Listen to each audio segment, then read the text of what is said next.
কমিটিখন গঠন কৰিছে মোক কটন বিশ্ববিদ্যালয়ৰ ৰেজিষ্ট্ৰাৰ অৰ্থাৎ পঞ্জীয়কে জনাইছে যে কটন বিশ্ববিদ্যালয়ৰ মাটি বা কোনো বিল্ডিং লিজত দিয়াৰ কোনো সিদ্ধান্ত কটন বিশ্ববিদ্যালয় কৰ্তৃপক্ষই লোৱা নাই।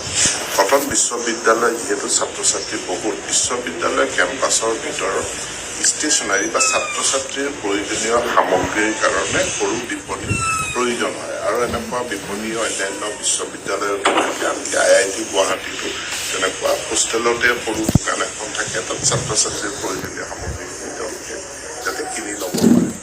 এনেকুৱা দোকানৰ ক্ষেত্ৰত স্পেচ আবণ্টন মানে স্থানখিনি আবণ্টন কৰাৰ কাৰণে এখন কমিটি গঠন হৈছে।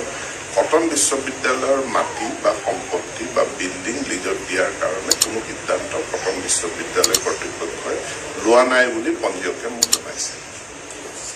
এখন দেখা পাইছে কাগজ নাই, পেপাৰৰ নিউজটো দেখিছোঁ। কাগজখন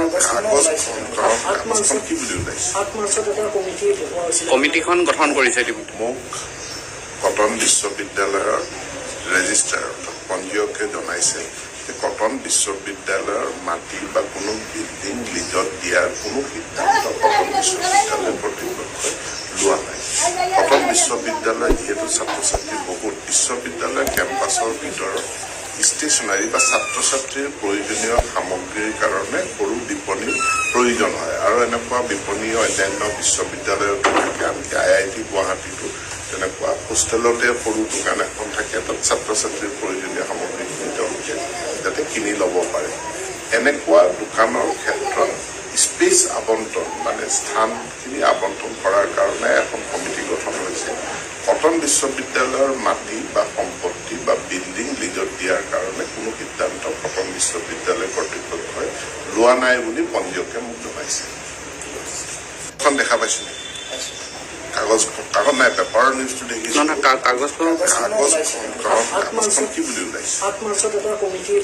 কমিটিখন গঠন কৰিছে মোক কটন বিশ্ববিদ্যালয়ৰ ৰেজিষ্ট্ৰাৰ অৰ্থাৎ পঞ্জীয়কে জনাইছে যে কটন বিশ্ববিদ্যালয়ৰ মাটি বা কোনো বিল্ডিং লিজত দিয়াৰ কোনো সিদ্ধান্ত কটন বিশ্ববিদ্যালয় কৰ্তৃপক্ষই লোৱা নাই। কটন বিশ্ববিদ্যালয় যিহেতু ছাত্ৰ ছাত্ৰী বহুত, বিশ্ববিদ্যালয় কেম্পাছৰ ভিতৰত ষ্টেচনাৰী বা ছাত্ৰ ছাত্ৰীৰ প্ৰয়োজনীয় সামগ্ৰীৰ কাৰণে সৰু বিপণীৰ প্ৰয়োজন হয় আৰু এনেকুৱা বিপণী অন্যান্য বিশ্ববিদ্যালয়ৰ থাকে, আনকি IIT গুৱাহাটীতো তেনেকুৱা হোষ্টেলতে সৰু দোকান এখন থাকে, তাত ছাত্ৰ ছাত্ৰীৰ প্ৰয়োজনীয় সামগ্ৰীখিনি তেওঁলোকে যাতে কিনি ল'ব পাৰে। এনেকুৱা দোকানৰ ক্ষেত্ৰত স্পেচ আবণ্টন মানে স্থানখিনি আবণ্টন কৰাৰ কাৰণে এখন কমিটি গঠন হৈছে। কটন বিশ্ববিদ্যালয়ৰ মাটি বা সম্পত্তি বা বিল্ডিং লিজত দিয়াৰ কাৰণে কোনো সিদ্ধান্ত কটন বিশ্ববিদ্যালয় কৰ্তৃপক্ষই লোৱা নাই বুলি পঞ্জীয়কে মোক জনাইছে।